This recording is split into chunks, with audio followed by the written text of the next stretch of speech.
नमस्कार विद्यार्थी मित्रांनो, आज मी तुम्हाला या ठिकाणी एक महत्त्वाची सूचना देणार आहे. शासनाच्या परिपत्रकानुसार तुमच्या इयत्ता 9वी विषय हिंदीमधील पहिली इकाई आणि दुसरी इकाईमधील काही पाठ कमी केलेला आहे. कोविड-19च्या प्रादुर्भावामुळे वर्षभर शैक्षणिक वर्ष 2021-22 मध्ये शासनाच्या परिपत्रकानुसार जो अभ्यासक्रम कमी केलेला आहे, आज मी तुम्हाला या ठिकाणी माहिती देणार आहे. इयत्ता 9वी विषय हिंदीमध्ये आता कमी केलेले पाठ कोणते आहेत तर ते तुम्ही वहीमध्ये लिहून घ्यायचे. हा व्हिडिओ पाहत असताना तुम्ही काय करा, वहीमध्ये जो कमी केलेले जे पाठ आहेत ते तुम्ही लिहून घ्या. तो मी शिकवणार नाही. तर कोणते पाठ कमी केलेले आहे? इयत्ता 9वी विषय हिंदी मधील पहिली इकाईमधला तिसरा जो पाठ आहे तो कबीर आणि 8वा जो पाठ आहे तो वीरभूमी पर कुछ दिन. त्याचप्रमाणे दुसरी इकाईमधला 3 पाठ कमी केलेले आहेत. तो म्हणजे चौथा सिंधू का जल, 7वा जो आहे तो शिष्टाचार आणि 10वा जो आहे तो पराजय. म्हणजे एकूण पहिली इकाईमध्ये 2 पाठ आणि दुसरी इकाईमध्ये 3 पाठ, असे एकूण 5 पाठ या ठिकाणी शासनाच्या परिपत्रकानुसार कमी केलेले आहेत. हे तुम्ही काय करायचं आहे, वहीमध्ये लिहून घ्यायचे. हा पाठचा मी अभ्यास काय मनपाठ शिकवणार नाही. राहिलेले पाठ सगळे तुम्हाला शिकवले जाते. तर हे वहीमध्ये तुम्ही काय करायचे, नोंद ठेवायचे आहे. धन्यवाद. तो छात्रों, पिछली तासिका में मैंने आपको कक्षा 9वीं विषय हिंदी, इस विषय हिंदी में 5वां जो पाठ है उसका नाम है जूलिया और इसके रचनाकार अंतोन चेखव है. विधा का प्रकार एकांकिका है. तो एकांकिका का जो प्रकट वाचन किया था पन्ना नंबर 17 पर मैं पठन करता हूं. 14 में से 3 और घटा 2 बचते हैं, 11 रुपये देते हुए संभाल लो, गिन लो, ठीक है ना. यहाँ तक मैंने प्रकट वाचन किया था. उसके आगे मैं इस पाठ का प्रकट वाचन करता हूं, उसके साथ साथ उसका स्पष्टीकरण भी देता हूं. तो छात्रों ध्यान दीजिए.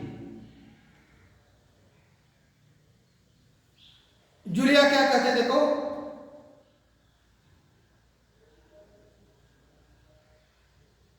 कांपते हाथों से रुबल लेती है, कांपते ही स्वर में जी धन्यवाद.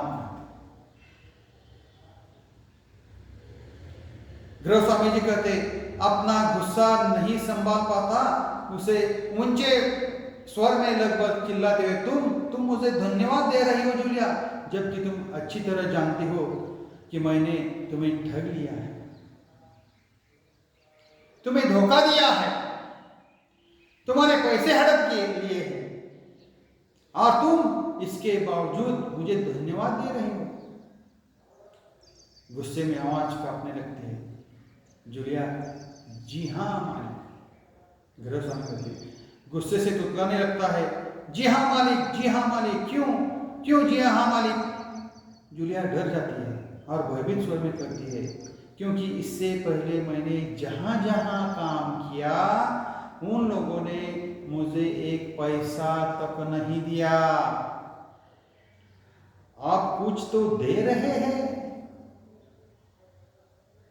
गृह स्वामी कहते हैं, क्रोध के कारण कांपते उत्तेजित स्वर में क्या कहते हैं, देखो, उन लोगों ने तुम्हें 1 पैसा तक नहीं दिया जूलिया.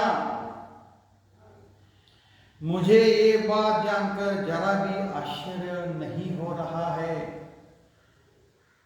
थोड़ा स्वर धीमा करके कहते हैं, जूलिया, मुझे इस बात के लिए माफ कर देना.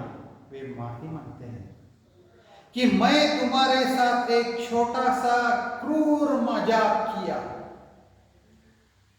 पर मैं तुम्हें सबक सिखाना चाहता था. देखो जूलिया, मैं तुम्हारा एक पैसा ही नहीं मारूंगा। गृह स्वामी जी क्या करते हैं, जेब से पैसे निकालकर, ये है तुम्हारे 80 रुपल, मैं अभी इन्हें तुम्हें दूंगा, लेकिन इससे पहले मैं तुमसे कुछ पूछना चाहूंगा। जूलिया, क्या ये जरूरी है कि इंसान भला कहने के लिए इतना दब्बू, भीरू और बोधा बन जाए कि उसके साथ जो अन्याय हो रहा है उसका विरोध तक न करे, बस खामोश रहे और सारी ज्यादतियां सरता जाए? नहीं जूलिया, नहीं, इस तरह खामोश रहने से काम नहीं चलेगा।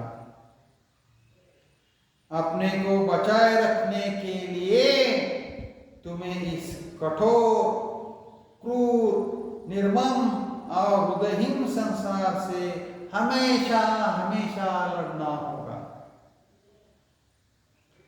अपने दांतों और पंजों के साथ लड़ना होगा, पूरी शक्ति के साथ लड़ना होगा। मत भूलो जूलिया, इस संसार में दब्बू और ऋण रहित लोगों के लिए कोई स्थान नहीं है, कोई स्थान नहीं है, कोई स्थान नहीं है। तो छात्रों, इसी तरह से ये एकांकिका समाप्त हो जाती है। तो इस पाठ के नीचे, इस एकांकी के नीचे जो प्रश्न है वो प्रश्न के उत्तर आप काफी में लिखिए। और यहाँ मैं ठहरता हूँ। धन्यवाद।